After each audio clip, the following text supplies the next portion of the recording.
NEET ചോദ്യപേപ്പർ ചോർച്ചാ വിഷയത്തിലും വിദ്യാർത്ഥി സമരങ്ങൾക്ക് നേർക്കുണ്ടായ പോലീസ് ആക്രമണത്തിലും പാർലമെന്റിൽ ഇന്നും പ്രതിഷേധമുയർന്നു. ലോക്സഭയും രാജ്യസഭയും 12 മണിവരെ നിർത്തിവച്ചിരിക്കുകയാണ്. ചോദ്യപേപ്പർ ചോർച്ച ഉയർത്തിയ വിദ്യാർത്ഥികൾക്ക് മേൽ ലാത്തിചാർജ് നടത്തിയെന്ന് മല്ലികാർജ്ജുൻ ഖാർഗെ പ്രതികരിച്ചു. നോബൽ മാരിക്കാരൻ വിവരങ്ങളുമായി. നോബൽ, രണ്ടാം ദിവസവും പാർലമെന്റ് സ്തംഭിച്ചിരിക്കുന്നു. പാർലമെന്റ് പ്രക്ഷുബ്ധമാക്കിയത് നീറ്റ് വിഷയമാണ്. പെൺകുട്ടികളെ അടക്കം പുരുഷ പോലീസുകാർ മർദ്ദിക്കുന്ന ദൃശ്യങ്ങളടക്കം പുറത്തുവന്നാണ്. അപ്പോൾ അതിക്രൂരമായ പോലീസ് നടപടിയടക്കമാണോ പ്രതിപക്ഷം ഇന്ന് സഭയിൽ ഉന്നയിച്ചത്?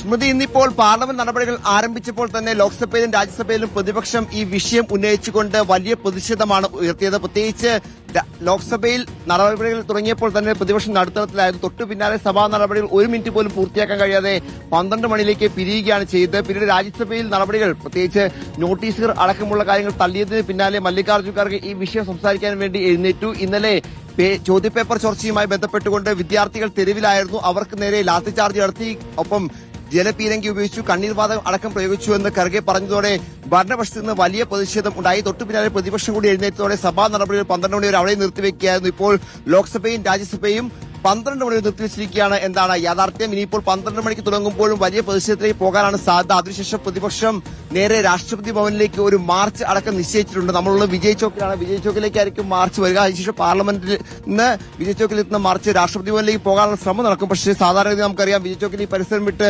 എംപിമാർക്ക് മുന്നോട്ട് പോകാനുള്ള സാഹചര്യം ഉണ്ടാകുക പതിവില്ല. അതാണെങ്കിലും അതുപോലെ തന്നെ വലിയ സുരക്ഷയൊക്കെ ഒരുക്കുകയും ചെയ്തിട്ടുണ്ട്. അതാണെങ്കിലും പാർലമെന്റിൽ നിന്ന് ഇപ്പോൾ രാഷ്ട്രപതി ഭവനിലേക്ക് 12 മണിക്ക് ശേഷം ഒരു മാർച്ച് അടക്കം എന്താണെങ്കിലും പ്രതിപക്ഷം നിശ്ചയിച്ചിരിക്കുന്നു. പ്രധാനപ്പെട്ട കാര്യം എന്ന് പറയുന്നത് ഈ ചോദ്യപേപ്പർ ചോർച്ച അടക്കമുള്ള വിഷയങ്ങൾ, വിദ്യാർത്ഥികൾക്കെതിരെ ഇന്നലെയുണ്ടായ അതിക്രമം, സംഘർഷം അടക്കമുള്ള വിഷയങ്ങൾ ഇന്നിപ്പോൾ ലോക്സഭയിലും പാർലമെന്റിൽ മല്ലികാർജ്ജുൻ ഖാർഗെ പറഞ്ഞതെന്ന് കേൾക്കാം. हमारे जो स्टूडेंट्स पेपर लीक और नीट एग्जामिनेशन के बारे में जो आवाज उठा रहे हैं, उनके ऊपर लाठीचार्ज किए, टीयर गैस दिए, उनको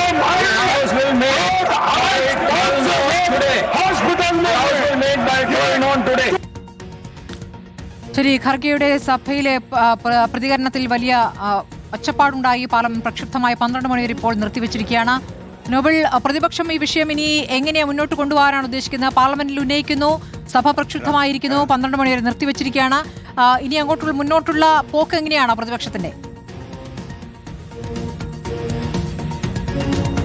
സ്മൃതി, ഈ വിഷയം സജീവമായ തന്നെ ചർച്ചയിൽ ഇന്ന് നിർത്തുക എന്നാണ്, പാർലമെന്റിൽ നിർത്തുക എന്നാണ് പ്രതിപക്ഷം തീരുമാനിച്ചിരിക്കുന്നത്. 12 മണിക്ക് സഭാ നടപടികൾ ആരംഭിക്കുമ്പോൾ ഈ വിഷയം ഉയർത്തിക്കൊണ്ട് നടുത്തളത്തിലേക്ക് പ്രതിപക്ഷം ഇറങ്ങും എന്ന കാര്യത്തിൽ സംശയമില്ല. 12 മണിക്ക് സഭാ നടപടികൾ വേഗത്തിൽ പൂർത്തിയാക്കാനുള്ള സാധ്യതയാണ് കണ്ടുവരുന്നത്. ഇന്നിപ്പോൾ NDAയുടെ യോഗം രാവിലെ ചേർന്നിരുന്നു പാർലമെന്റിനകത്ത്. അവിടെ പ്രധാനമന്ത്രി വ്യക്തമാക്കിയത് ഈ ചോദ്യപേപ്പർ ചോർച്ചയിൽ കുറ്റക്കാർക്കെതിരെ കർശന നടപടി എടുക്കും എന്നാണ്. മറിച്ച് ധർമ്മേന്ദ്ര പ്രധാൻ രാജി അടക്കമുള്ള കാര്യങ്ങളാണ് ഇതിൽ പ്രതിപക്ഷം ആവശ്യപ്പെടുന്നത്.